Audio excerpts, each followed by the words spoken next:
We now introduce you to a young and upcoming artist who is making a splash in the world of music.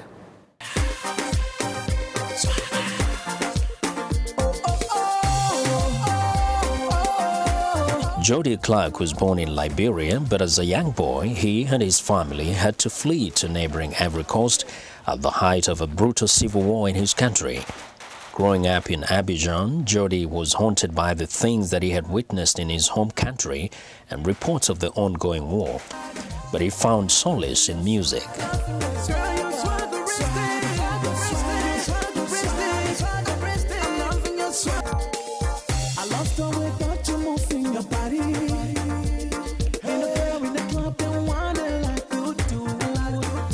My inspiration as far as, wanting to do music, it's an escape for me with everything that was going on around us with the war and people dying and all these different things.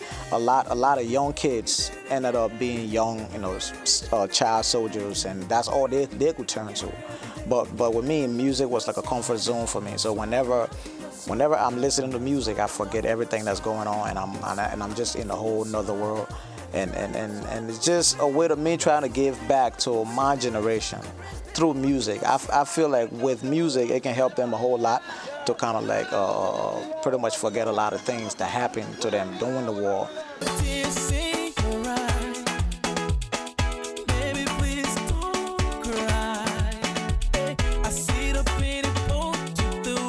Although very young and still in school in Abidjan, Jodi blossomed musically in the hands of a benevolent mentor and relentlessly honed his skills and pursued his dream, singing in choirs and performing solo whenever an opportunity opened up. In fact, Jodi was just about to sign a music deal with a French music producer when his father called from the United States. It was time for the family to join the father as immigrants to the U.S. Got in high school and started working with a friend who was in high school, and then he told me, oh, my mom dissed this guy, or she's friends with this guy who plays for one of the biggest band, Commodores. Now, I didn't know who they were, but I knew who Lionel Richie was, because he went a solo artist and we kind of like knew about him. So somehow this guy and his mom called this guy, and the first time I sung for him on the phone, he flew to Texas, and actually, my first song he recorded with me was at a hotel. A lot of work was to go into learning the craft, and Jodi spared no effort, determined to find his place in the vast and highly competitive world of music.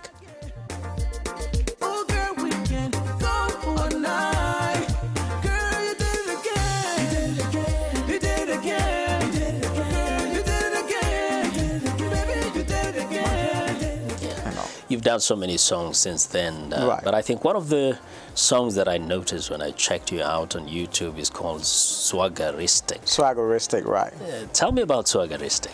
Swaggeristic, the term swagger is just being a cool person, being just who you are, but you have that thing about you that people like, or that certain thing about you that makes you who you are. And the whole thought behind the song was to try to merge the American, music with the African music.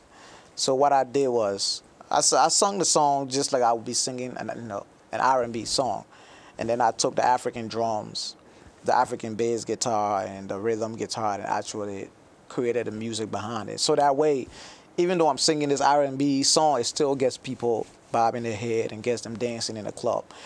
Jodi says his music is a fusion between the African beat and rhythm and blues R&B, creating a genre he calls Afropop. How has been the response of amongst Liberians? And we have Liberians who live in the U.S. Right. and Liberians who live back home. A lot of them they still have that doubt that I'm not Liberian, but they love it. A lot of them, they've heard me talk on the radio, and now they're getting to come around. The Liberians in America love it because we all live here. They know that we can talk like Americans and talk like Liberians, so they actually know that. So the response is great.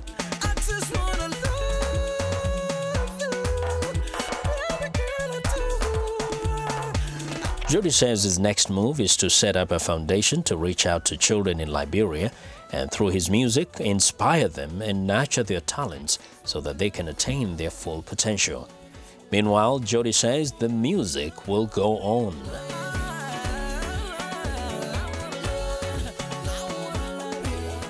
Right, that's our show for today. Thanks a lot for watching. Have a great weekend. Good night.